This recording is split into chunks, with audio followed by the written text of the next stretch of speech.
मेरी प्रमोशन मेरी वाइफ दिव्या ने ही करवाई थी। वैसे मुझे पता चल गया था कि प्रमोशन किसी और की होने वाली है, लेकिन मेरी मस्त वाइफ ने कुछ ऐसा चक्कर चलाया, कुछ ऐसा किया कि मेरी प्रमोशन हो गई। उसने मेरे सर को सेट कर दिया था, यानी कि उससे बात करके उसको अपनी हर बात समझा दी थी। वो उनके घर चली गई थी। तो दोस्तों, मधु लव स्टोरीज चैनल पर ये कहानी आप सुन रहे हो। मेरा नाम मोहित है। जो मेरे सर हैं उनका नाम सचिन है। सचिन सर काफ़ी अच्छी नेचर के हैं, लेकिन कहते हैं कि कोई भी बॉस क्यों ना हो, कोई भी सर क्यों ना हो, हमेशा अपना ही सोचेगा। मालिक कोई भी हो वो अपना ही सोचेगा। अपने स्टाफ का कभी कोई सोचता नहीं है। लेकिन जो भी हो, फिर भी अपनी नौकरी से मैं काफ़ी खुश था। मेरी शादी दिव्या नाम की काफ़ी ज़्यादा प्यारी लड़के से हुई। दिव्या काफ़ी हसीन थी, इतनी प्यारी थी कि हर रोज़ हम कई बार एक दूसरे को अपना बना लेते थे। हम काफ़ी ज़्यादा घूमने भी जाते थे। और मुझे अब भी याद है कि जब दिव्या से मेरी शादी हुई थी, उस रोज़ दिव्या ने गुलाबी लहंगा चोली डाला था, काफ़ी प्यारी लग रही थी। और सचिन सर भी मेरी शादी में आए थे। और मुझे ये भी याद है कि वो मेरी वाइफ को बड़े ध्यान से देख रहे थे। और मुझे पता है उन्होंने मेरी वाइफ को कुछ कहा था, लेकिन मैं समझ नहीं पाया क्योंकि उन्होंने धीरे से दिव्या के कान में कुछ कहा था। अब दिव्या ने भी मुझे बताया नहीं कि उन्होंने क्या कहा था। दिव्या ने कहा, मुझे तो कुछ लगा नहीं कि उन्होंने कुछ बोला है, आपको लगा होगा, लेकिन मेरे साथ उनकी कोई बात नहीं हुई। लेकिन मुझे पता था कि दिव्या मुझे बता नहीं रही। वो उस दिन की बात थी जिस दिन शादी हुई थी। लेकिन शादी के बाद मैं काफ़ी खुश था। दिव्या मुझे पूरा सुख देती थी, जी भरकर मुझे प्यार करती थी। और मेरी फैमिली वाले भी दिव्या से काफ़ी खुश थे। एक अच्छी बहू अगर घर में आती है तो सबकी ज़िंदगी खुशियों से भर जाती है। दिव्या हर किसी का ध्यान रखती थी क्योंकि वो एक अच्छे परिवार से थी। लेकिन कहते हैं कि एक शादीशुदा औरत हमेशा जो चाहती है वो नहीं होता, उसकी उम्मीदें काफ़ी ज़्यादा होती हैं। शायद मेरी ही गलती थी कि शादी से पहले दिव्या को मैंने ये बोला था कि मेरी सैलरी 70,000 है। मैंने झूठ बोला था, हालांकि मेरी सैलरी 40,000 थी। मैंने डबल बता दी थी। 40 और 70 में काफ़ी फ़र्क होता है। लेकिन दिव्या ने मेरी बात पर विश्वास कर लिया था। उसकी फैमिली में यही पता था कि मेरी सैलरी 70,000 है, लेकिन रियल में मेरी सैलरी 40,000 थी। लेकिन कहते हैं कि ये असलियत सामने आ ही जाती है। बस शादी के बाद जब दिव्या मुझे बार बार हनीमून पर जाने के लिए कहने लगी, गोवा जाने के लिए कहने लगी, तो मुझे उसे सच बताना पड़ा कि देखो दिव्या, मेरी सैलरी ये है और आगे जाकर खर्चे इतने ज़्यादा होने हैं। शादी पर भी काफ़ी खर्चा हो गया है। मम्मी पापा से मैं कुछ ज़्यादा अब ले नहीं सकता। तो दिव्या कहने लगी, तुमने तो मुझे 70,000 सैलरी बोला था मोहित, तुमने झूठ बोला था। मैंने कहा, सॉरी दिव्या, मुझे बस यही था कि जैसे भी हो तुमसे शादी करनी है, क्योंकि आई लव यू ये कहकर उसी समय मैंने उसे बाहों में भर लिया था। मुझे पता था कि उससे काफ़ी गुस्सा आएगा क्योंकि मैंने झूठ बोला था। लेकिन अपनी बाहों में भरकर जब मैं उससे प्यार करने लगा तो वो बिल्कुल चुप हो गई थी, क्योंकि उसे पता था कि जो भी हो मैं उसे दिल से चाहता हूँ। उसकी खुशी के लिए मैं कुछ भी कर सकता हूँ। तो हनीमून पर जाने का प्रोग्राम हमारा अभी काफ़ी लेट हो गया था। कुछ दिनों के बाद ऑफिस के मेरे एक फ्रेंड की बर्थडे पार्टी थी। दिव्या काफ़ी सज धज कर तैयार हो गई थी। मैंने उसे पहले इस रूप में कभी नहीं देखा था। गोल्डन ड्रेस में जब उसने अपने लिप्स पर रेड लिपस्टिक लगाई हुई थी, वो काफ़ी ज़्यादा हसीन लग रही थी, काफ़ी ज़्यादा दिलकश लग रही थी। उसकी मस्ती भरी अदाएं देखकर शायद हर कोई उसका दीवाना हो गया हो, क्योंकि जिस होटल में बर्थडे पार्टी थी वहाँ पर हम गए थे तो काफ़ी लोगों की नज़रें दिव्या पर थी। और मुझे खुशी थी कि दिव्या मेरी वाइफ है और मुझे जी भरकर अपना प्यार देती है। लेकिन वहाँ पर अचानक हुआ क्या, सचिन सर भी उस पार्टी में आए थे और मुझे पता था कि दिव्या को शायद ये बात पहले पता हो। मैं तो अपने पार्टी में बिजी हो गया, काफ़ी दोस्त वहाँ पर आए थे। लेकिन मैंने ध्यान से देखा सचिन सर दिव्या से बात कर रहे हैं। मैंने भी ज़रूरी नहीं समझा कि पास में जाऊँ। मैंने सोचा चलो यार बात करने दो, आगे जाकर कोई काम पड़ ही सकता है। क्योंकि सचिन सर भी एक्चुअली में दिव्या के दीवाने थे, ये तो मुझे पता चल गया था। आधा घंटा उनमें बातें होती रही, लेकिन मुझे पता ही नहीं चला कि वो कहाँ गए हैं। काफ़ी देर बाद जब मैंने दिव्या को कॉल की तो दिव्या कहने लगी, बस थोड़ी देर बाहर ही हूँ, मैं अभी आती हूँ। अब दिव्या वापस आई तो मैंने कहा, अरे यार मेरी जान कहाँ गई थी। तो वो कहने लगी, बस होटल से बाहर मेरी एक फ्रेंड आई हुई थी, मैं उससे मिलने गई थी। अब मुझे पता चल गया था कि वो मुझे झूठ बोल रही है, क्योंकि वो तो सचिन सर के साथ ही और काफ़ी देर से उनके साथ थी। मुझे नहीं पता था कि वो कहाँ गई है, लेकिन इतना ज़रूर पता था कि मैं काफ़ी ज़्यादा दिव्या को प्यार करता था और सचिन सर भी उससे पसंद करने लगे थे। मुझे पता था, लेकिन मुझे इतना तो पता था कि दिव्या मेरे लिए काफ़ी ज़्यादा लक्की साबित होने वाली है।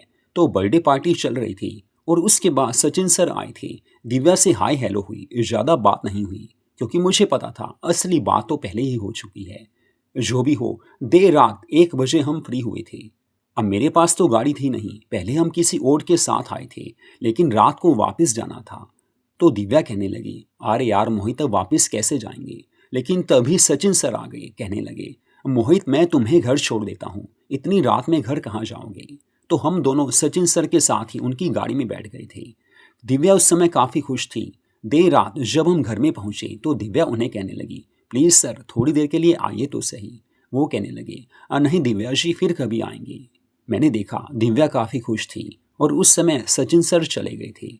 घर आकर मैंने जी भरकर दिव्या को प्यार किया था, क्योंकि उस दिन वो काफ़ी ज़्यादा प्यारी लग रही थी। गोल्डन ड्रेस में मैंने उसे ऐसे पहले कभी नहीं देखा था। वैसे भी कोई भी लेडी क्यों ना हो, किसी पार्टी में सज धज कर तैयार होकर जाती है, और मेरे लिए काफ़ी अच्छी बात थी, क्योंकि वो मेरी प्यारी हद से ज़्यादा हसीन ब्यूटीफुल वाइफ जो थी, और अपनी वाइफ को ऐसे देखकर हर किसी का दिल खुश हो ही जाता है। लेकिन आगे जाकर मेरी प्रमोशन होने वाली थी, और मुझे पता था कि जब मेरी प्रमोशन हो गई, बस उसके बाद मैं अपनी ज़िंदगी में वो हासिल कर पाऊंगा जिसके बारे में मैं कभी सपने लेता था।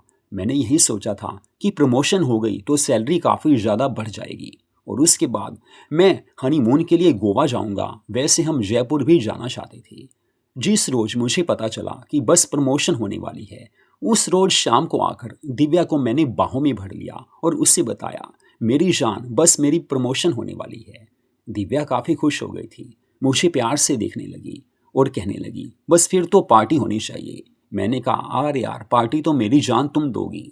वो कहने लगी, वो पार्टी तो आप रोज़ लेते ही रहते हो, बस कहीं बाहर चलते हैं। तो उस रात हम होटल में खाना खाने बाहर गए थे। अब कभी कभी ब्यूटीफुल वाइफ को डिनर के लिए बाहर लेकर जाना ही चाहिए। होटल उसने अपनी पसंद का बताया था, क्योंकि उसे यहाँ के सब होटलों का पता था। लेकिन वहाँ पर भी क्या हुआ, अचानक सचिन सर हमें उस होटल में मिल गए थे। उनसे मुलाकात हुई, काफ़ी अच्छा लगा। 1 घंटा हम तीनों साथ रहे थे। लेकिन उसके बाद जब हम घर आए, मैं काफ़ी खुश था, और देर रात उस समय दिव्या ने मुझे प्यारी पार्टी दी थी, प्यार की पार्टी दी थी। लेकिन सुबह जब मैं नहा धोकर तैयार हो गया, मुझे ऑफिस जाना था, तो दिव्या कहने लगी, आज सर से बात कर लेना, पूछ लेना कि आपकी प्रमोशन कब होगी। मैंने कहा, हाँ पूछ लूँगा। तो उसके बाद मैं ऑफिस चला गया। लेकिन मेरा दिल अब ऑफिस में लग नहीं रहा था। मेरा दिल तो दिव्या की ओर था, क्योंकि दिव्या मुझे काफ़ी ज़्यादा प्यार देने लगी थी, और उसकी बात का मुझे पूरा ध्यान था। मैं सर के केबिन में चला गया और पूछा, सर आप कैसे हो? वो कहने लगे, ठीक हूँ मोहित, आप बताओ। मैंने कहा, सर बस ये काम था, अगर आप मेरी हेल्प कर दो। तो वो कहने लगे, हेल्प तो कर दूंगा, काम तो बताओ। मैंने कहा, सर आपने मुझे बताया था कि बस प्रमोशन किसी किसी की होने वाली है, और मुझे पता है कि मेरी प्रमोशन ज़रूर होगी, तो सर बता सकते हैं कब तक? क्योंकि आप तो मेरे काफ़ी क्लोज फ्रेंड भी हो। तो वो कहने लगे, देखो मोहित, फ्रेंडशिप अपनी जगह है, लेकिन ऑफिस का काम अपनी जगह है।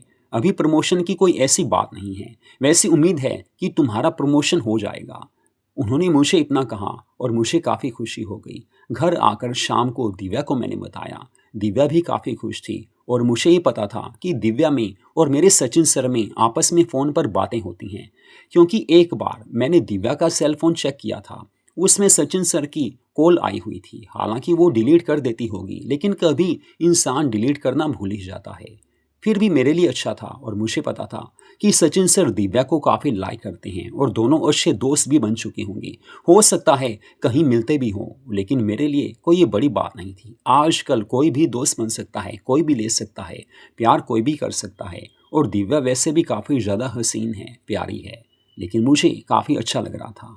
लेकिन आगे जाकर कुछ ऐसा हुआ कि जिस रोज़ प्रमोशन का सब कुछ हमें पता चला था, उस लिस्ट में मेरा नाम नहीं था। तो मैंने सर से कहा कि सर मेरी प्रमोशन नहीं हो रही, उस लिस्ट में मेरा नाम ही नहीं है। तो सर कहने लगे, देखो मोहित, मैंने तुम्हें पहले ही बोला था कि तुम्हारा प्रमोशन भी हो सकता है, लेकिन क्या करें, अब पीछे से जो लिस्ट आई है मैंने सबको बता दिया, अब इसमें मेरी कोई गलती नहीं है। लेकिन उन्होंने जब मुझे ऐसा बोला तो मेरा दिल टूट गया था। करता तो क्या करता। उस रोज ऑफिस में मेरा मन नहीं लग रहा था। दोपहर को मैं घर वापस आ गया था। अगले दिन संडे था। घर आकर मैंने खाना खाया। दिव्या से ऐसी कोई बात नहीं की, लेकिन अपने दोस्त को मैंने कॉल की, उससे फ़ोन पर बात की तो वो कहने लगा, अरे यार मोहित, सचिन सर की मम्मा काफ़ी बीमार हैं। वो है तो घर पर ही, लेकिन काफ़ी बीमार हैं और उनकी वाइफ भी हमेशा के लिए उन्हें छोड़कर जा चुकी हैं। दोनों में डाइवोर्स होने वाला है। तो सचिन सर काफ़ी टेंशन में हैं, इसलिए उनसे कोई ज़्यादा बात मत करना। अब दोबारा प्रमोशन की बात करोगे कि मेरा नाम नहीं आया तो और काफ़ी ज़्यादा वो परेशान हो जाएंगे। अब मुझे तो ऐसा लगा कि यार करूं तो क्या करूं। अपनी जगह मेरा दोस्त भी सही था कि सचिन सर की वाइफ उन्हें छोड़कर जा चुकी है और मुझे पता नहीं था कि वो क्यों छोड़कर गई है, क्योंकि वो तो काफ़ी रिच थे, काफ़ी पैसा था उनके पास, लेकिन उनकी मम्मा बीमार थी। अब इस समय उनको कुछ कहूँ तो वो परेशान हो सकते थे। तो मैंने इसलिए उनसे कुछ बात करना ज़रूरी नहीं समझा। अपनी वाइफ से भी मैंने कोई बात नहीं की। लेकिन अगर मन परेशान हो तो बस चेहरे पर वो परेशानी झलक ही जाती है।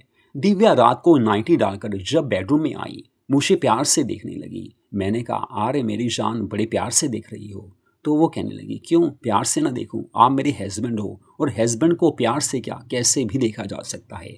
वो मस्ती भरी अदाओं से मुझे रिझाने लगी। हम दोनों प्यार करने लगे, लेकिन मेरे चेहरे पर कुछ ना कुछ टेंशन थी, वो समझ चुकी थी। कहने लगी, मोहित सच बताओ बात क्या है। आप दोपहर को भी जल्दी घर आ गए थे, कोई ना कोई टेंशन तो आपको है। प्लीज़ यार बताओ, मैं आपकी वाइफ हूँ, आपकी प्यारी पत्नी हूँ, आपकी जान हूँ। आप मुझे बोलते हो ना कि तू मेरी जान है, तो प्लीज़ यार मुझे बताओ क्या टेंशन है। मुझे बताओगे तो मेरी टेंशन दूर होगी, नहीं तो मुझे भी ऐसे टेंशन लगी ही रहेगी। तो मैंने उससे कहा, अरे यार दिव्या, मेरी प्रमोशन नहीं हो रही। फिर मैंने उसे सब कुछ बता दिया कि जो लिस्ट आई है मेरा उसमें नाम नहीं है, लेकिन सचिन सर की मम्मा काफ़ी बीमार हैं तो वो घर पर हॉस्पिटल में 2-4 दिन रही थी, लेकिन इस समय वो घर पर हैं और यहाँ पर सचिन सर की वाइफ उन्हें छोड़कर चली गई है और आगे उनका डाइवोर्स होने वाला है। तो सचिन सर से मैं बात भी नहीं कर सकती। तो दिव्या कहने लगी, अरे यार कोई टेंशन वाली बात नहीं है। ये कहकर उसने मुझे गले से लगा लिया। मुझे पता था कि जब वो अपनी धुन पर होती है, अपनी मस्ती में आती है, बस प्यार करती ही है। इस सुबह वो मुझे कहने लगी, जानू आज संडे है। तो मैंने कहा, हाँ संडे तो है, लेकिन यार हम कहीं घूमने नहीं जाएंगे, मेरा मूड अभी काफ़ी ऑफ है। तो वो कहने लगी, अरे यार कहीं नहीं जाना, मैं तुम्हारे सचिन सर के घर जा रही हूँ, उनकी मम्मा का पता भी कर लूँगी और उनसे बात भी कर लूँगी। मैंने कहा, देख ले यार, क्योंकि उनका मूड इस समय ठीक नहीं होगा। लेकिन दिव्या पहली बार उनके घर जाने के लिए तैयार हो रही थी। उसने ब्यूटीफुल साड़ी डाली थी, काफ़ी ज़्यादा सज धज कर वो तैयार हो गई थी। तो मैंने कहा, चल यार तेरी मर्जी, क्योंकि मुझे यही था कि मेरा प्रमोशन हो जाए तो अच्छी बात होगी। लेकिन बहाना भी था कि दिव्या सचिन सर की मम्मा का पता करने जा रही है, वो काफ़ी बीमार जो थी। दिव्या ने कहा, मैं जाऊं। मैंने कहा, अरे यार अब तुम तैयार हो ही चुकी हो तो सच में जाना ही पड़ेगा। दिव्या चली गई थी। उस समय सुबह के 11 बजे थी, लेकिन 2 बजे दिव्या की कॉल मुझे आई, मोहित कैसे हो। मैंने कहा, मैं ठीक हूँ। तो वो कहने लगी, बस मैं यहीं हूँ, अभी सर से बात नहीं हुई, वैसे इनके साथ ही हूँ, क्योंकि आज इन्होंने अपनी मम्मा को हॉस्पिटल में दोबारा दिखाने जाना था। बस इनके साथ ही जा रही हूँ, इनके साथ ही रहूँगी। तो मैंने कहा, चलो ठीक है यार, जब उनको काम है तो हेल्प करनी ही चाहिए। तो दिव्या ने ये कहकर फ़ोन रख दिया था। अब मुझे पता था कि दिव्या उनके साथ है और दिल की बात उनको बोल ही देगी, और सचिन सर भी दिव्या को काफ़ी पसंद भी करते थे। अब रात के 9 बज चुके थे, लेकिन दिव्या का कोई फ़ोन नहीं आया, ना दिव्या आई थी। मैंने कॉल की तो स्विच ऑफ जा रहा था। 10 बजे दिव्या ने मुझे कॉल की और कहने लगी, देखो मोहित, सचिन सर अकेले हैं, उनकी मम्मा काफ़ी बीमार हैं, तुम्हें पता है, तो आज रात मैं उनके साथ ही रहूँगी। उनकी मम्मा की देखभाल जो करनी है, वो अकेले हैं, कैसे मैनेज करेंगे, तो मैं उनके साथ ही रहूँगी। तो मैंने उससे बोला, यार तू तो कोई ड्रेस लेकर ही नहीं गई। तो दिव्या कहने लगी, मैंने उनसे पूछा है, सचिन सर ने बोला है कि उनकी वाइफ की नाइटीज़ पड़ी हुई हैं, तो मैं उसकी नाइटी डालूंगी, तुम टेंशन मत लेना, लेकिन मुझे उनके साथ रहना होगा। और वैसे भी वो मुझे काफ़ी लाइक करते हैं। अब उन्होंने जो कुछ मुझे बोला तो उनकी बात माननी ही थी, क्योंकि इस समय बुरे वक्त में अगर मैं उनका साथ नहीं दूंगी तो भी अच्छा नहीं लगता, और वैसे भी तुम्हारे सर हैं वो। तो मैंने कहा, हाँ बात तो ठीक है, और उनकी मम्मा काफ़ी बीमार हैं और घर पर वो अकेले हैं, तो केयर तो करनी ही होगी। दिव्या कहने लगी, रात में मुझे उनकी मम्मा के साथ जागना पड़ेगा, क्योंकि पास में कोई होना चाहिए। और सचिन सर तो हमेशा उनके साथ रह नहीं सकते, थोड़ा वो रेस्ट कर लेंगे, थोड़ा मैं रेस्ट कर लूँगी। तो मैंने कहा ठीक है यार। तो उसके बाद दिव्या ने फ़ोन रख दिया था। लेकिन अगली सुबह 10 बजे सुबह दिव्या घर वापस आई थी। उस समय उसने साड़ी नहीं डाली थी, उसने मिनी स्कर्ट डाली हुई थी। मैंने कहा वाओ दिव्या, मिनी स्कर्ट। वो काफ़ी खुश थी और उसके हाथ में काफ़ी कुछ था। मैंने कहा ये क्या है? वो कहने लगी बस प्यारे से गिफ्ट हैं, सचिन सर ने दिए हैं, ड्रेसेस हैं मेरे लिए। और वो मुझे कहने लगी बस एक गुड न्यूज़ है। मैंने कहा बताओ। तो वो कहने लगी ऐसे नहीं। उसने मुझे गले से लगाया, प्यार से कहने लगी मोहित तुम्हारी प्रमोशन हो चुकी है। मैंने कहा सच में? तो वो कहने लगी हाँ यार, मैंने रात में बस उनसे बात की थी और मैंने उन्हें अपने दिल की हर बात बता दी थी कि देखिए सर, हमारे घर में काफ़ी फाइनेंशियल प्रॉब्लम है और हमें पूरी उम्मीद थी कि हमारा यानी कि आपका प्रमोशन हो जाएगा। हम तो अभी हनीमून पर भी नहीं गए, तो प्लीज़ सर प्रमोशन कर दीजिए। बस उन्होंने हाँ कर दी थी, वो हमारी प्रॉब्लम समझ चुके थे। देखो यार मोहित, मैंने उनकी मम्मा की काफ़ी केयर की।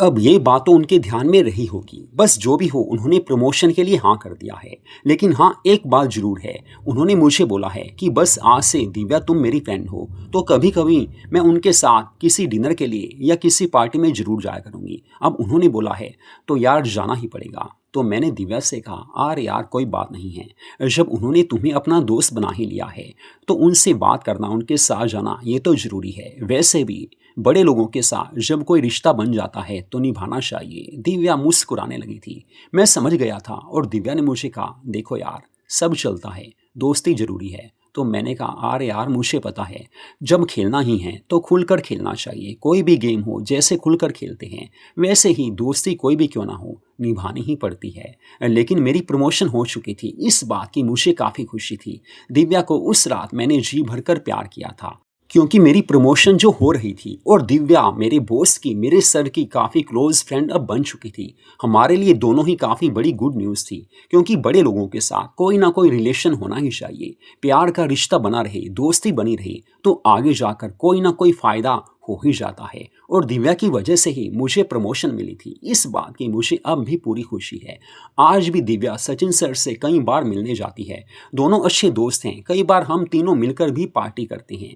ये ज़रूरी है क्योंकि समाज में रहकर एक दूसरे की हेल्प करनी ही चाहिए। तो मधु लव स्टोरीज चैनल पर ये कहानी आपने सुनी। ऐसी प्यार भरी कहानियों को सुनने के लिए मधु लव स्टोरीज चैनल को सब्सक्राइब जरूर कीजिए।